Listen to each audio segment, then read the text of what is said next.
Hai semua, hari ni punya aktiviti kita nak buat exercises using Pycharm. Okay, so kita dah key in the script lah basically. Kita import, so kita letakkan true for certain colour. So kita nak buat colour detection punya exercises. So ada orange, ada red, ada blue, ada green. So kita dah key in the definition of the colour, the RGB punya value. So jom kita tengok what colour are being shown. Okay, see the dot in the middle there? It should detect which colour yang kita dah key in. So sekarang kita hanya ada orange, red, blue and green. Dia tak dapat detect other things lah. Okay, so kalau kita letak dekat mana? Red. See? Dia nampak red kan? Kejap. So move my head dekat red.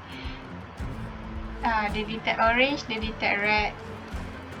Kejap Saya rasa saya kena pegang my kepala.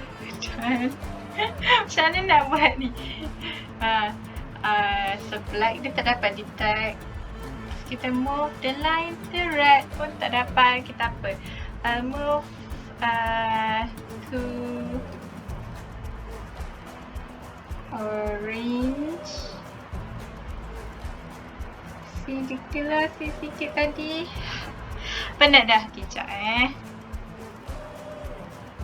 Okay.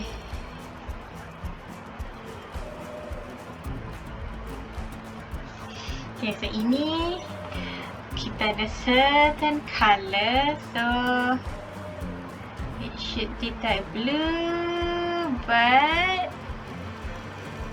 it's not detecting blue.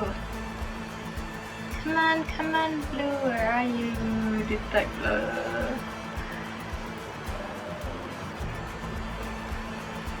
Okay, so dia dapat detect red tadi and orange. So that is orange the line, and then red another one. Okay, and then that one yellow, they detect orange. Okay, so we'll go for the blue. So yes, it detected blue. It detects blue. Okay, reason why. It is sensitive to what do we call reflection and shining punya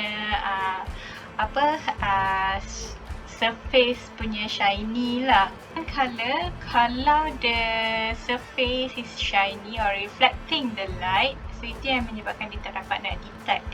So maybe this one, it is not that shiny I would say, but somehow, sometimes it cannot be detected. Okay.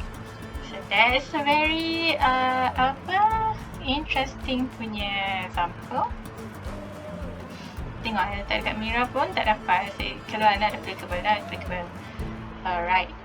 Okay, we'll stop this one first.